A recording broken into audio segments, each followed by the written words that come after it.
from the Institute for the Advancement of Cognitive Education. This is Powerful Podcasts, conversations with scholars, authors, and professionals, cutting-edge resources, helping you to enhance better thinking and learning. Good day. Our Powerful Podcast today is with Dr. Magda Kloppers from the Northwest University. She's a senior lecturer at the Faculty of Education in Curriculum Studies and Mathematics. Welcome, Magda. Thank you, VP. Magda, can you tell us a bit more about yourself? Who you are, what interesting projects you're busy with, what your academic field is all about, and so on. Thank you, VP. Yes, I am, as you said, senior lecturer at the Faculty of Education at the Northwest University, the Vaal Triangle campus of the Northwest University in South Africa. I'm a member of Obtentia, which is a research entity on the Vaal Triangle campus, and I'm involved in the program on inclusion, capability, and optimal functioning. My field of scholarship is cognitive education, and then if we want to narrow that down, on critical thinking dispositions, critical thinking, then also on the creation of environments that are conducive for teaching and learning, and then also computational thinking and mathematics. And I think these two link very well, and that is why my interest also is now on computational thinking together with the mathematics, in which we can also apply computational thinking. And currently I'm also involved in a project on high-performance learning, as well as the use of Lego. And then also a new project for this year is on videos in African languages in mathematics to increase performance in mathematics and then in problem solving. Magda, thank you. And I know, with Obtentia, you are doing outstanding work at Northwest University, fantastic research also in the field of cognitive education. So today specifically, we're going to focus on computational thinking. Can you explain, just in a nutshell to our listeners, what is computational thinking and how does it enhance better thinking and learning? Thank you, VP. Yes, computational thinking is a universally applicable attitude and a skill set that everyone should be eager to learn and to use, especially when we consider the rapid changes and the challenges posed by the Fourth Industrial Revolution. And the Fourth Industrial Revolution, as we all know, leads to drastic changes in how we live, how we work, and also how we communicate. The Fourth Industrial Revolution is then therefore characterized by a fusion of the technologies that blurs the lines between the physical, the digital, and biological spheres, and then also especially for our young learners, and we need to prepare them for these challenges in the Fourth Industrial Revolution. And I think as critical thinking dispositions need to be explicitly taught, it is also not different with computational thinking.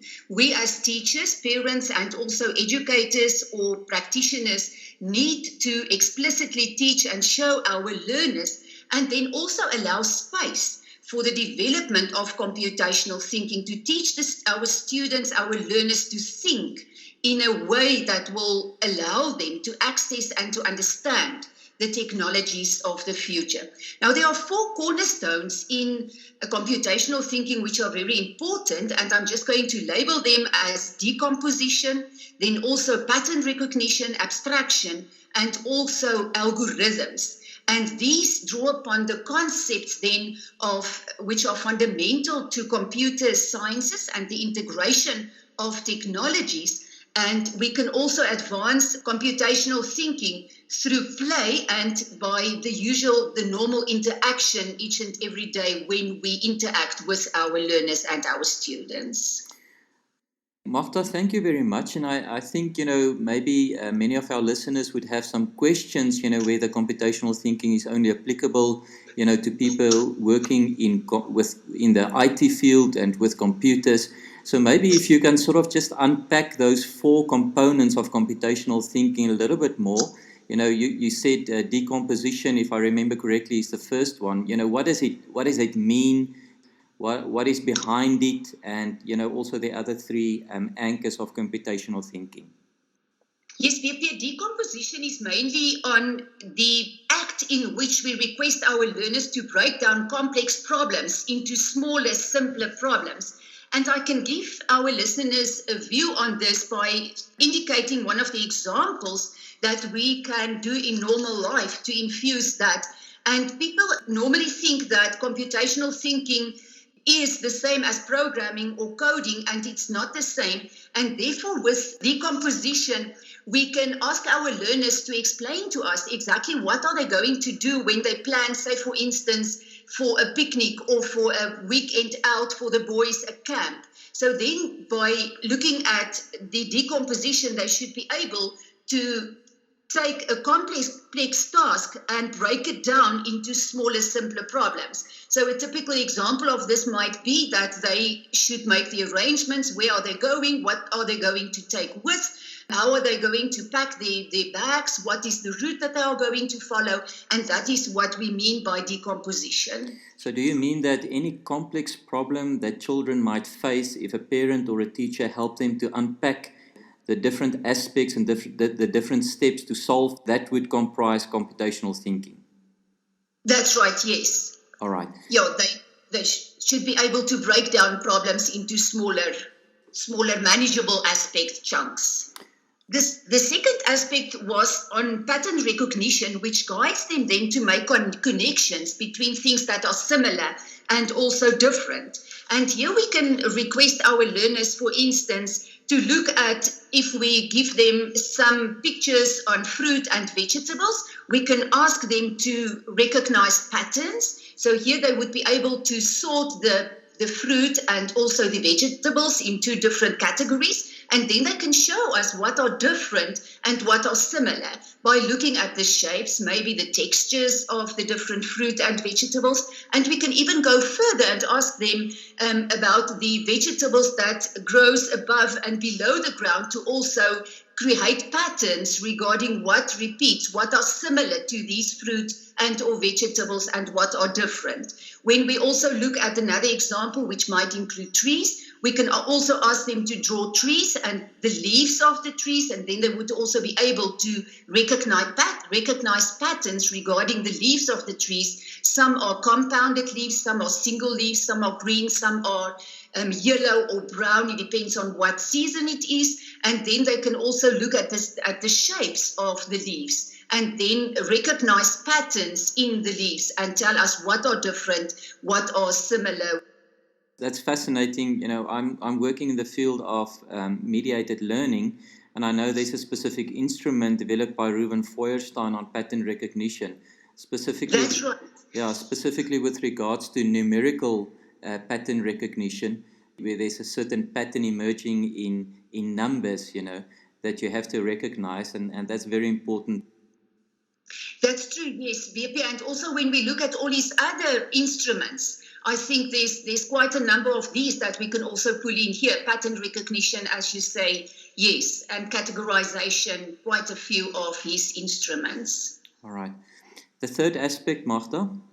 Was abstraction, and that helps learners to identify relevant and important information and then also to sort ideas to identify what information can be used. Now, here our parents, listeners, can, for instance, tell a story with fallacies, and then after the story, they can ask the learners to verbalize the fallacies and also to motivate the answers. And this is also a very valuable skill for learners to manage the overload of information and also to determine what is true, valid, and relevant, especially if we look at the huge amount of information that is dumped upon our learners, especially when they are involved in the use of different technologies.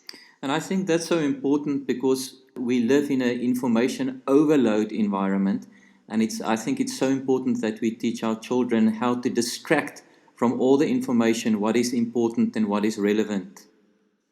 That's true, VP, yes. Our last aspect is on algorithms, which is the fourth cornerstone, and that implies the creation of sequential rules which one follows in order to solve a problem. And here, typically, an example that we can use is that when learners have to make a cup of tea, they need to sequentially state the steps which are necessary so that they've got a sequential planning in place to perform a certain action. And the sequence of these actions are very important, and it's especially needed to perform the action and to perform computational thinking in the 21st century. And what I like about that is that it also encapsulates inductive thinking and deductive thinking. How to, you can sort of flip it, how to write rules and steps, and then also how to execute rules and steps to capture both inductive and deductive thinking. Yes, of course. Yeah. Magda, thank you so much. What I'm interested in is with regards to computational thinking, what have you found are some of the biggest challenges that parents, teachers, or maybe practitioners face, and what can you recommend to overcome those common challenges? Yes, Pepe, I think one of the most important things is that parents and practitioners, teachers should not confuse computational thinking with programming or with coding.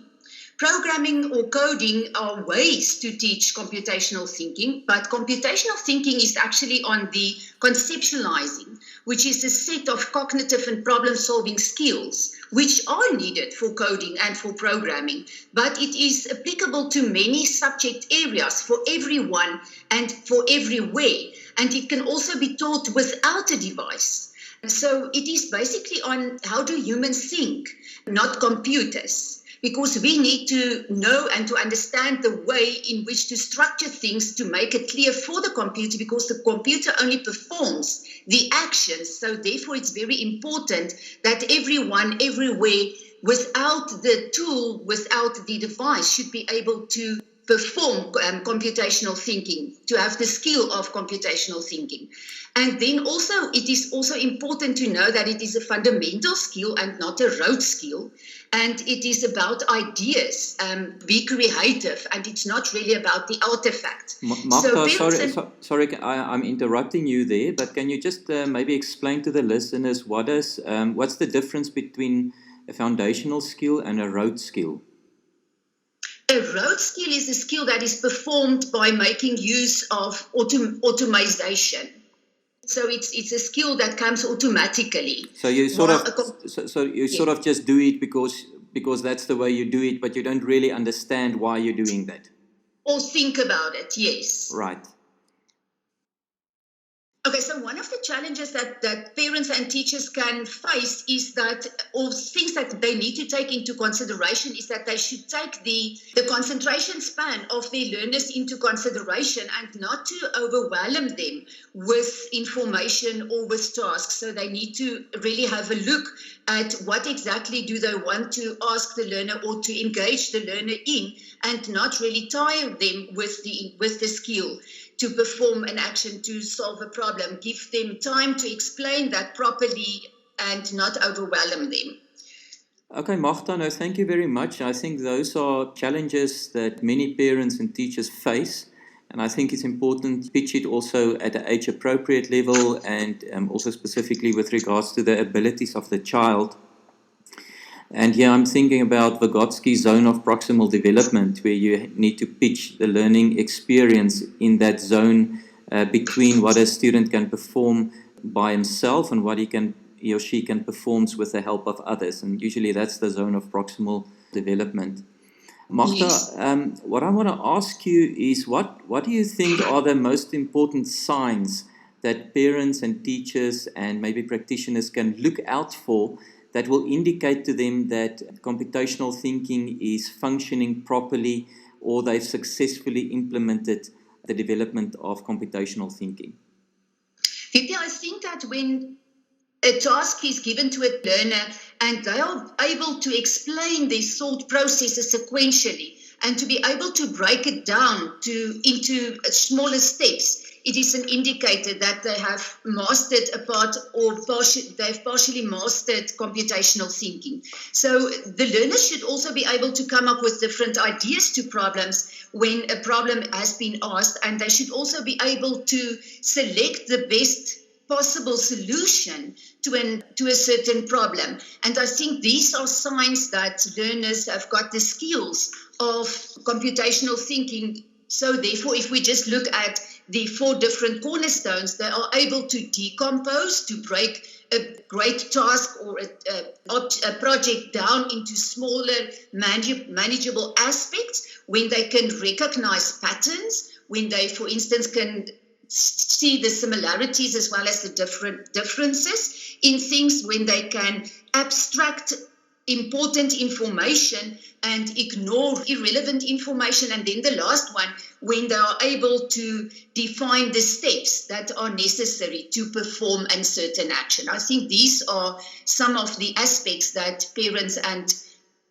practitioners and teachers can look out for, and then see which ones of these lack, and further then instill these skills in the learners. And what I like about this, Magda, is that it's so easy to implement it. I'm just thinking, we're going, for instance, on a road trip. What are the things that we need to pack in terms of clothes and food? And how do we, make sure the car is ready for the road trip, just breaking it down and then considering different options. So one can make it very practical in everyday life, or teachers can facilitate group conversations about problems in the community, and then sort of just unpack it by using these 4 different components of computational thinking. I think it's very practically implementable. It is, VP, yes, to just carry on with your example, and also when you are on the road, by just looking at number plates, one would be able to ask the learners to tell us, but what does these number plates mean? Quickly add up the sum of the totals of the digits. Tell me, where does this motor comes from? Categorize them in terms of color, in terms of models, in terms of shapes, some of buckies, combis, cars, etc. So yes, and then tell them that we are only looking at road vehicles, so they need to abstract if there's, for instance, a train or an aeroplane on the way. And I think all these aspects, yes, can clearly be defined and considered. It is really a very practical skill which we should infuse in our learners. So Magda, if parents or teachers want to read more about the topic of computational thinking, what literature can you recommend to them?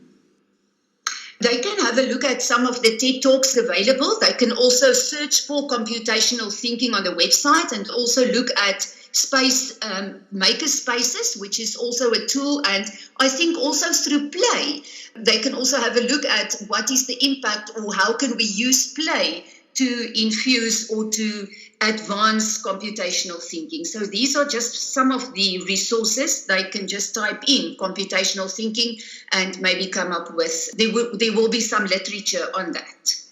Thank you, Magda. And we will also post your blog on the website and distribute it through our social media platforms. And on there, we will also list some resources and literature that the listeners can refer to. Thank you, VP. Magda, just lastly, what do you think is the most important things that you want parents and teachers to take away from this conversation? I think the most important thing is that they should realize that this is not for computers. You do not need a device. You can really use the day-to-day activities in which you are involved in your class, in school, at home, and then from there ask your learners, your children, to explain to you how they would critically go about and think about a task or a project that you give them. And one of the tools that you can use is to instill in them the elements of a plan, which indicate to us that they first need to define the action, tell me what is the task that I want to perform, what is given in the task, what is not given in the task, what strategies am I going to use to perform the task, and then to sequentially and in concentric ways to look back and to look forward whether we have performed the task that was given to us, to reflect, to use metacognitive skills to test your ability to solve a certain problem. So I think the elements of a plan is a helpful tool which one can use to advance computational thinking. Magda, thank you so much. If some of the listeners would like to reach out to you, to which email address can they maybe send an email? They're very welcome to send me an email at magda.kloppers@nwU.ac.za. And Kloppers is Kloppers. That's correct, yes, VP. Magda, thank you so much for the conversation and all the best. I think you are doing outstanding work there at Optentia and your research group at Northwest University. Thank you so much for your time, and we wish you all the best. Thank you, VP. Thank you to our listeners. This podcast is produced by the Institute for the Advancement of Cognitive Education. Find us online at www.ilearnthinking.org or on Twitter, Instagram, and Facebook at iLearnThinking.